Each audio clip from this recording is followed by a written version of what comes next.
Hello my friends, and welcome to my December reading wrap-up, where we will be talking about all the books that I read in the last month of 2025. I read a ton of books. I think I read about a dozen Christmas books. I'm the kind of person that usually reads like one or two, never mind 12 in December alone. I'm pretty sure that's what I had counted. It's crazy anyway. And here's the thing. This month for December, I did not film clips wrapping up my reads as I finished them. And I am curious to see by the end of this if I prefer this more than filming clips or if I just want to keep filming clips after. There are benefits to filming clips after. Things are more fresh in my mind. I have more like live feelings about them, but there is also something to letting them sit. I do not have the best memory when it comes to reading books, so I will have forgotten details. This video, I feel like it will be kind of long because there's quite a few books to talk about, but at the same time, I will have less to say about them. So I'm curious, those of you that have watched my previous reading wrap-ups, let me know if you prefer this or if you prefer the clips. December just worked out that I didn't have time. Between filming 24 videos for Bookmas and getting sick and then having surgery and then getting sick again, and most of my family was sick before and after my surgery as well, and traveling for Christmas, there was no time to film clips. There was no time. So let's get into it. I have never done this in my reading journal this last year. I actually wrote down the books that I was reading because I did share some vlogs and I didn't keep up with Goodreads, so I just needed to write down the books that I was reading so that I did not forget to share them with you guys. So we're gonna kick things off with one that has already gone back to the library, and that is Everyone This Christmas Has a Secret by Benjamin Stevenson? I wanted to say Ernest Cunningham because he's the main character and he's an author, but he's not the author. So this is technically the third book in the Ernest Cunningham series. This is the Christmas book, so I skipped over book 2 to read the Christmas book. Wouldn't necessarily recommend it. Like, if you can, read book 1 and 2 first. At the same time, I don't feel like it will have ruined book 2. I'm gonna be reading book 2 this month, so I guess we'll see. But yeah, this is set up with chapters that you could read it as an Advent read. There are 26 chapters, I think, so you read like one each day for the Advent, the 24 days before Christmas. And then I think there's the reveal and an epilogue, if I remember correctly. So in this one, Ernest Cunningham, see, the beginning I feel like is kind of spoilery. There is someone near and dear to him that is in jail. And someone that is close to this person ends up murdered. So the person that Ernest Cunningham knows is being pegged for the murder. This person was in book 1. I don't know what happens in book 2. So it is spoilery for, I don't think it's actually that spoilery, but anyway. So he is invested in this mystery. He wasn't there when it happened like he was in book 1, but it affects someone that he is close to, so he wants to help out.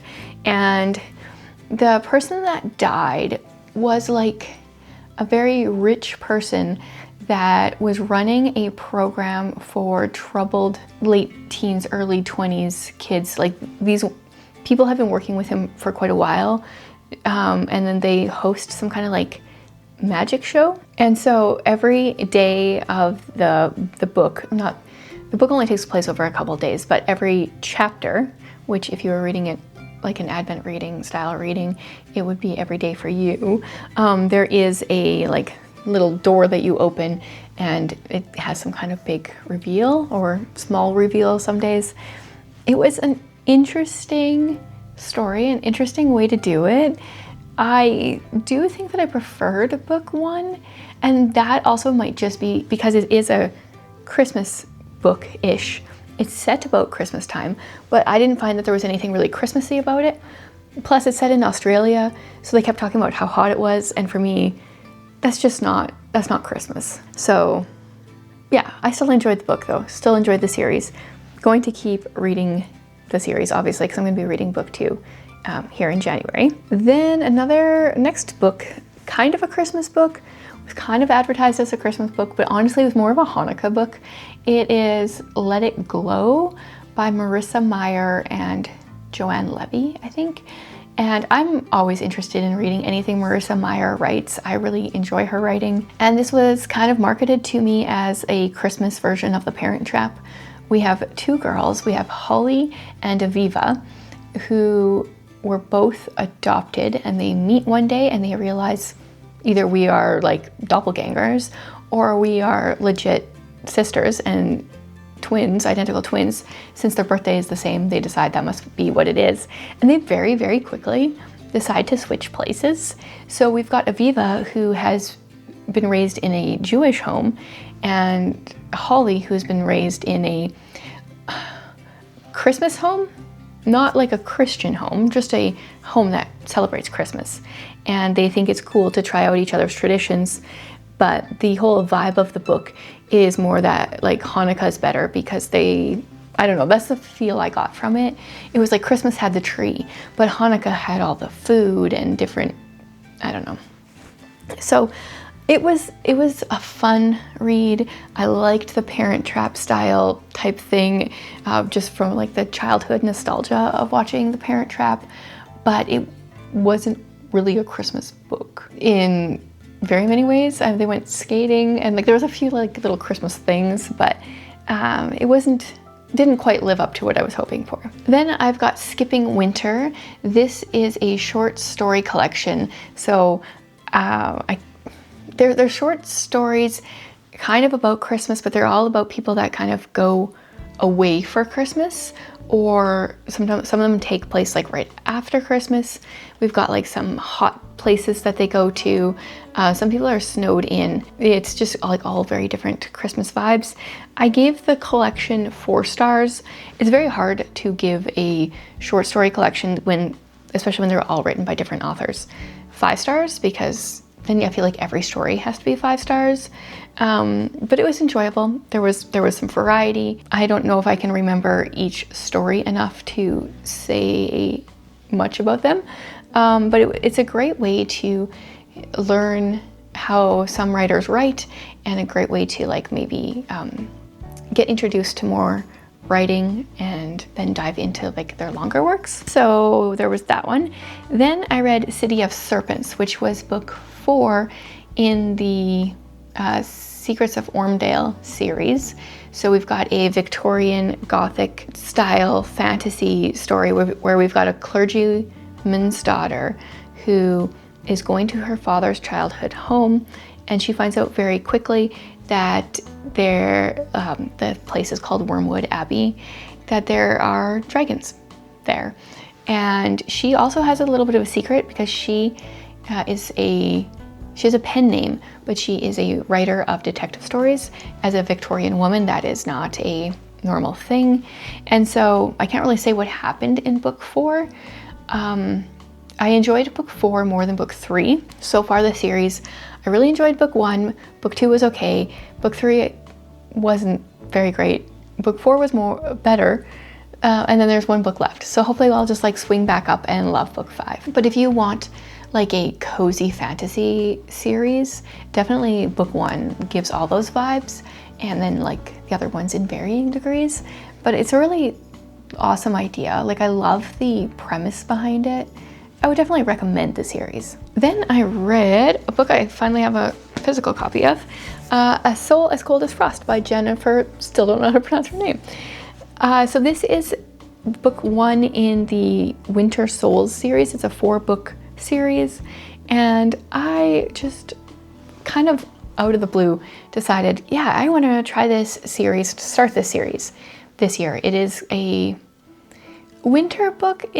It's kind of marketed as a bit of a Christmas book, but I would say it's a little bit more winter than Christmas.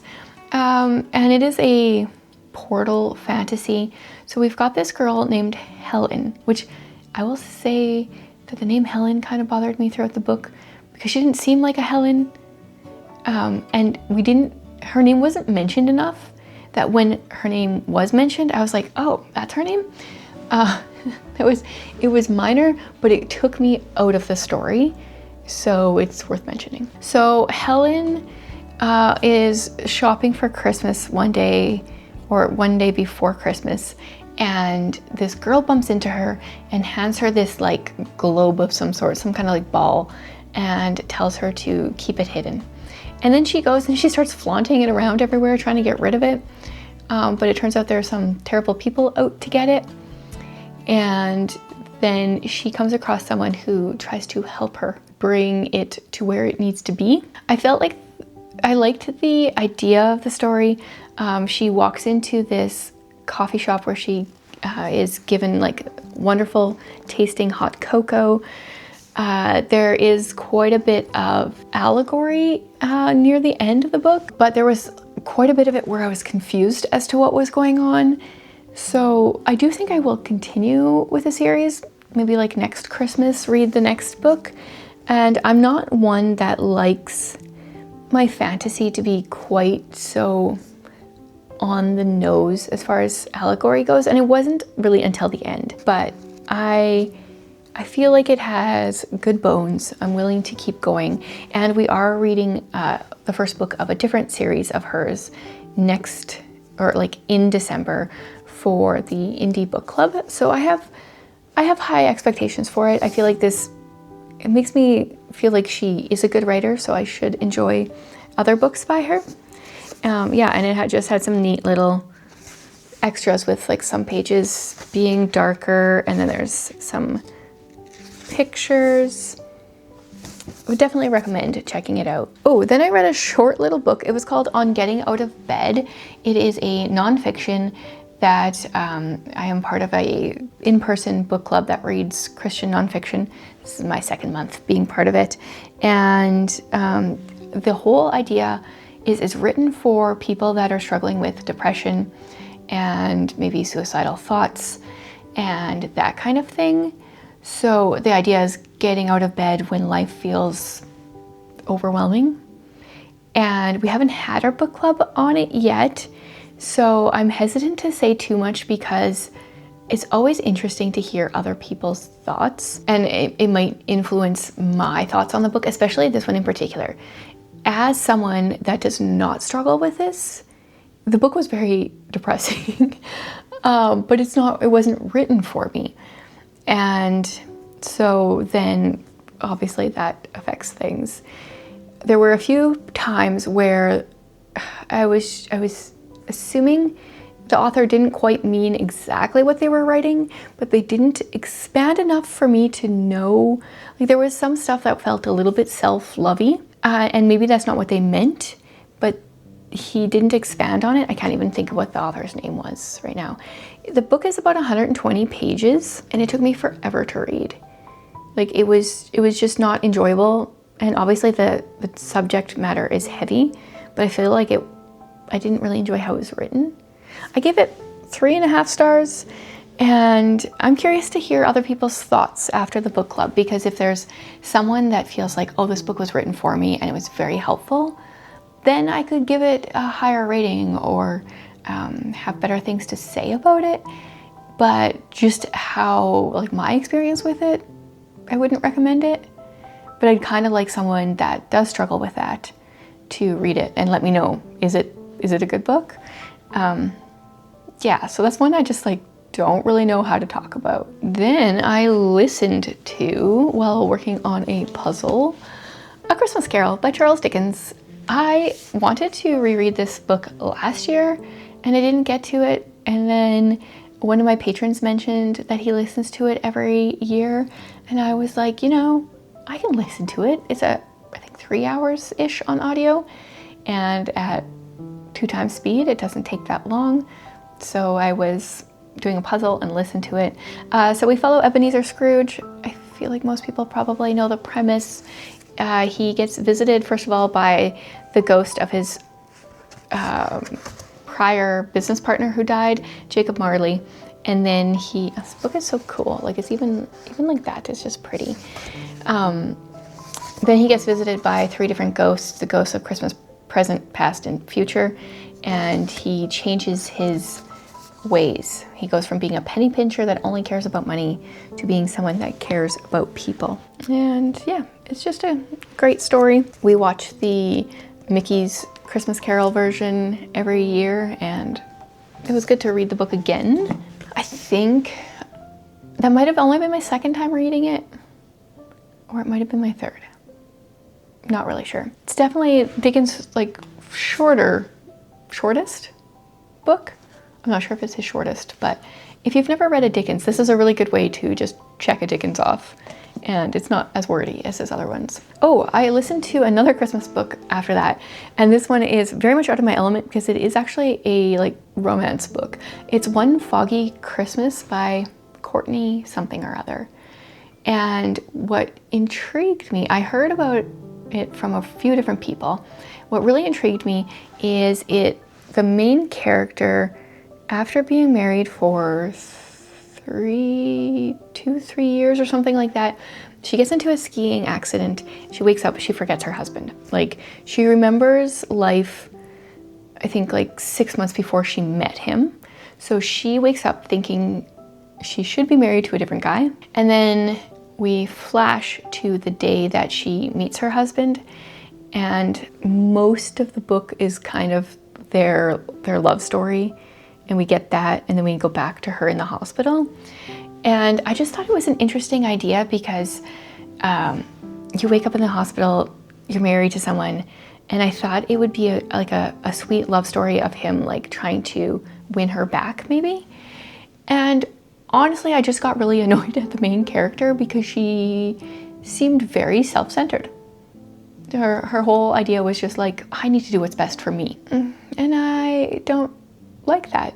I do like marriage of convenience stories. So I thought this would have, I mean, like often do, I thought this would have those general vibes because like you're already married. So now you gotta make it work. But instead she just kind of came across as really self-centered and annoying to me. So yeah, that was disappointing. Okay, and then another Christmas book, An Endless Christmas by Cynthia, still don't know how to say her name. Yeah, so I instantly went on to, well, I tried to buy this book from Amazon.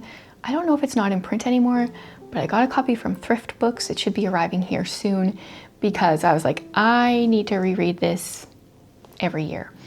It was so good. So our main character, her name is Katie. Right before the book takes place, she has turned down a proposal from her boyfriend at an extended family gathering, and everyone's in the room. Like the first lines are, what did she say? What did she say that made the rounds of the room built for 2 that now held 20? She said no. So there's like 20 people there listening to her refuse this proposal. And for whatever reason, she decides to stay the week with her boyfriend. His mom was there. Is his dad there too? I don't remember. His grandparents, his aunts and uncles, his cousins. There are 20 people here, and she's spending the Christmas learning how, watching and seeing how they love each other. The real stars of the show in this book are the grandparents. There are numerous things about their relationship that made me tear up in this book. Like one of the things is the grandfather, every evening he prays a prayer of blessing over each person that's there. And it was so beautiful. I actually wrote down his prayer of blessing in a book of mine because I was like, I love this. I want to write that down. Yeah, and the relationship between the grandparents, and you find that like their life hasn't always been super easy. I highly recommend it. It is a like 230-ish page Christmas book.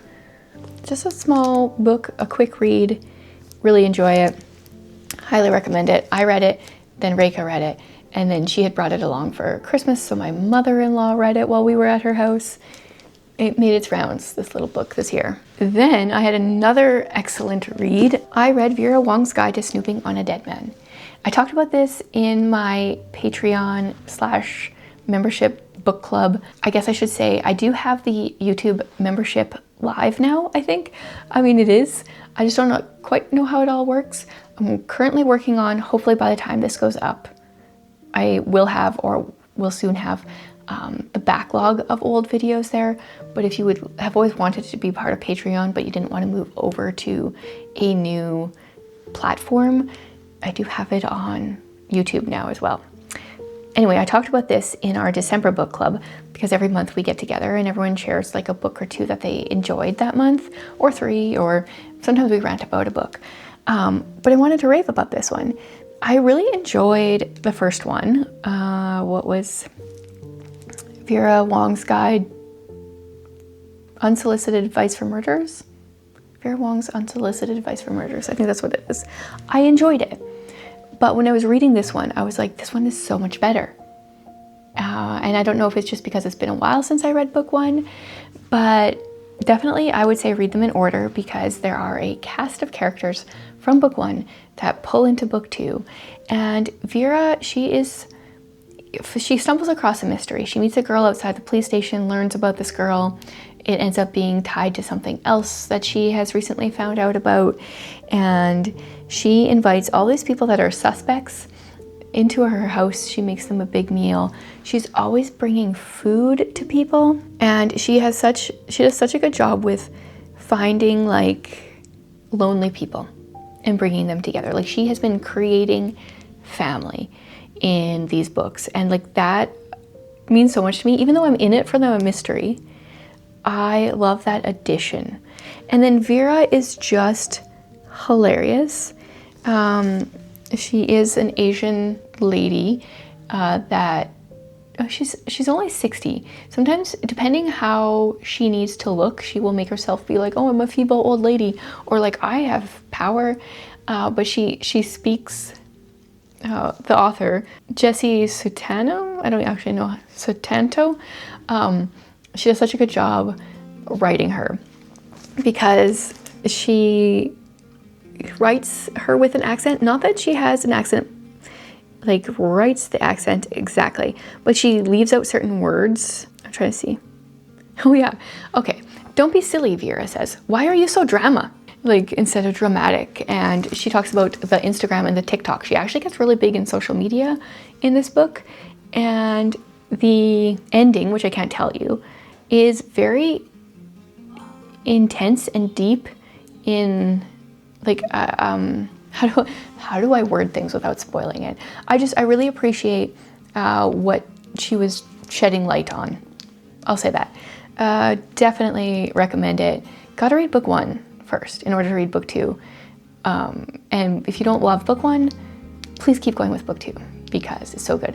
And it ends in a way that I think Vera is going to Paris for book 3 with a neighbor lady that she doesn't really get along with. So I'm curious. I haven't heard anything about a 3rd book, but like they definitely set it up at the end. So I'm definitely continuing with this. Would really like to get a physical copy of this as well because it would be so fun to underline all these things. I kept quoting lines to my family because so many of them were laugh out loud funny, even out of context, like without them reading the rest of it. Such a good time. Where did we go from there? Oh, then I actually DNF'd a book. I DNF'd the Enchanted Sonata. This is a Christmas book. It's a Nutcracker retelling that I've heard really good things about. And I was just bored. I don't think I enjoyed the Nutcracker. I think that's it. We follow a girl, she's like 15-ish maybe. She's a pianist. She has a crush on this older pianist and it's Christmas and there's one box that her family doesn't know how it got there, addressed to her. Inside is a Nutcracker and this story that she starts reading, which I didn't get very far. I was bored. So I don't know, do I need to press on? Should I try harder for next year? I really have only heard good things, but yeah, I just didn't really care. And then I read one that was also kind of boring, The Christmas Egg. I'm going to be sharing this in my January book haul as well. It's one of the books that I was waiting for from Book Outlet. This is a seasonal mystery by Mary Kelly, and it's, oh, I still have my tabs in here. I didn't tab anything in it. It starts out on December the 22nd part 2 is December 23rd, and part 3 is Christmas Eve. So I thought, perfect, I will read those parts on those days. I read the 22nd on the 22nd, the 23rd on the 23rd, and Christmas Eve I read on like the 26th, I think. Yes, I read it when we were driving home from Saskatchewan because Christmas Eve I was in a walk-in clinic with a child, so didn't read it then. I was so very confused by this book. We have a chief inspector and a sergeant, and I kept getting confused as to who was who. And the mystery is that there is a dead Russian lady in a house, and there's like this thing about this trunk, and like I just felt like it was written so confusingly. I was just dazed and confused the whole time. But I was like, well, I'm finishing it. It's not that long. It's 200 pages. I don't know. I don't know who Mary Kelly is. I just picked it up because it's part of the British Library Crime Classics and they look cool, so I thought I would collect them. I wouldn't read another book by her. And it has me worried because I have recently picked up 2 other British Library Crime Classics, and now I have low expectations for their picks. So yeah. Anyone else read this? Did you like it? What did I miss? I mean, I know I missed things. I was just confused. Then I reread/re-listened to. This is my 3rd time reading this book. I listened to it, then I read it, then I listened to it again. And that is A Place to Hang the Moon by Kate Albus. This book actually starts in the summer, but the last portion and like the good cozy portion takes place at Christmas time / in the winter. So to me, it feels like a Christmas read. I shared a few of my highlights and underlinings over in my Instagram stories. It starts out, the first sentence is so good. Funeral receptions can be tough spots to find enjoyment, but 11-year-old Edmund Pierce was doing his best. So this kind of has Narnia vibes without the fantasy. So we follow 3 siblings. We've got William, Anna, and Edmund. Also known, like, is her name Anna? I think so, yes. They are being sent to the countryside during World War II. They're going to billet with a family. Their grandmother, who was taking care of them because their parents died years before, has just died. So their solicitor was like, look guys, you have a lot of money, but you have no family. So why don't we evacuate you to the countryside? See, like, you know, you'll be put with a family. Feel them out. Are they a good family? Do you want to stay there forever? Don't tell them about the money, but check them out. And so they do. They go to the countryside. Things aren't super pleasant, but things become pleasant. And I really like how Kate Albus, Edmund in here is 100% Edmund from Narnia. Like his attitude and everything, she's so well. And I'll read a few quotes to you because there are some really good lines in here. Let's see what I can see.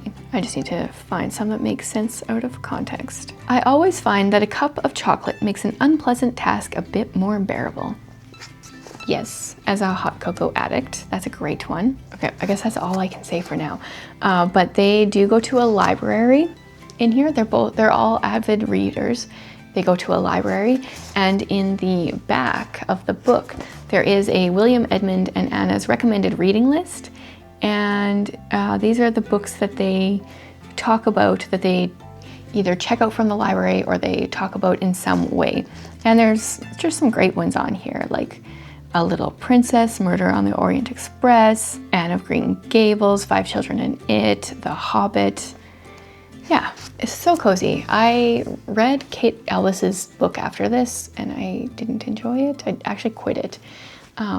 Love this one though. Hopefully, if she hasn't written another book with these same vibes, hopefully she does soon because this one's spectacular. Then I DNF'd another book. I got the Kindle Unlimited deal. I think it's still going on. It's 99 cents for 3 months, which is awesome.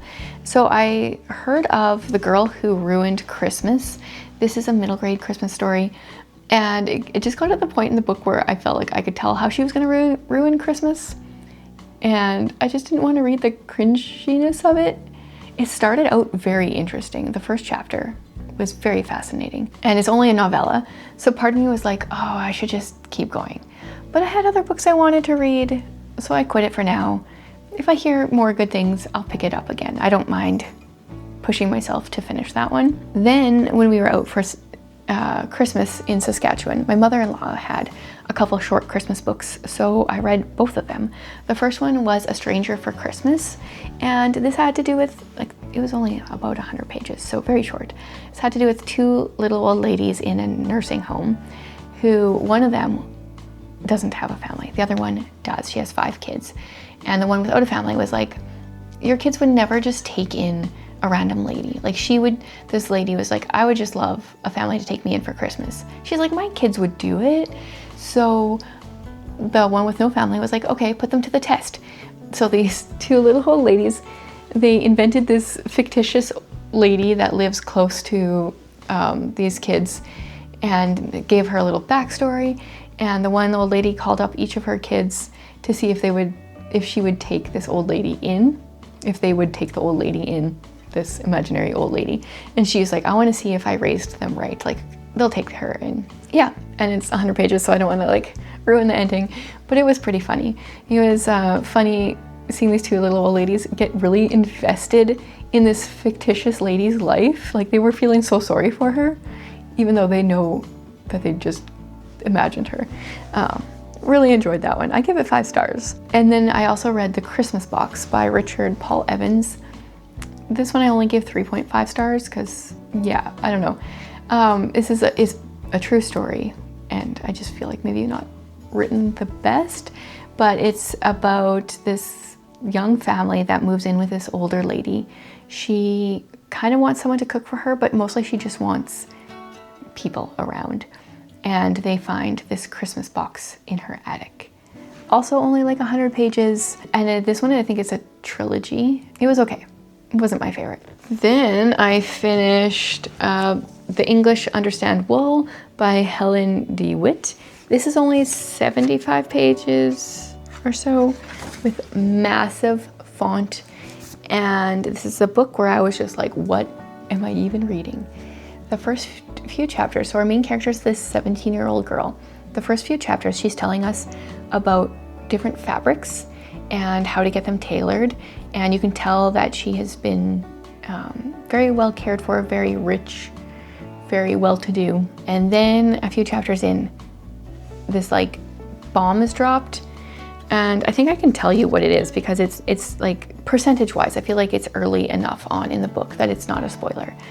But all of a sudden there is a letter from the editor of the book that says, okay, I think you're going to be losing the people. I think you should talk about when you found out that your mother was not really your mother. And it's like, wait, what?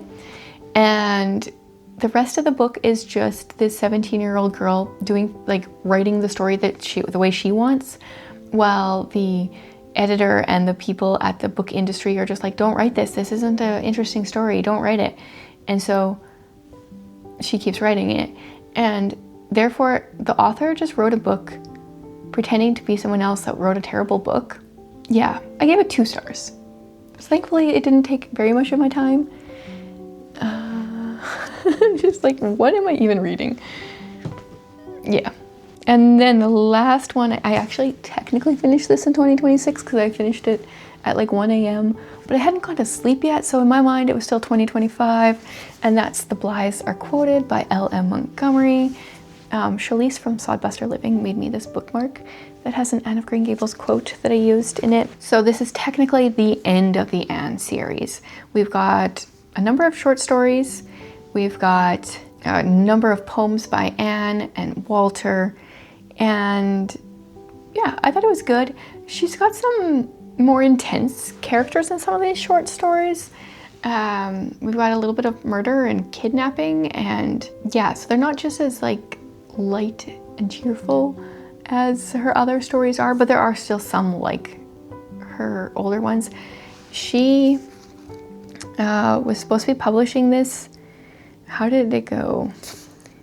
She died before she published it. And then it has only been fairly recently that it was like actually fully published. They published parts of it throughout the years, I have a book called The Road to Yesterday, which is one of the short stories in here, so I need to double check. I'm assuming all the short stories from there are in here. Apparently the first time they published it, they left out like all but one of the poems that are in here. There's like 40 some poems. Interesting. I don't know why they would do that.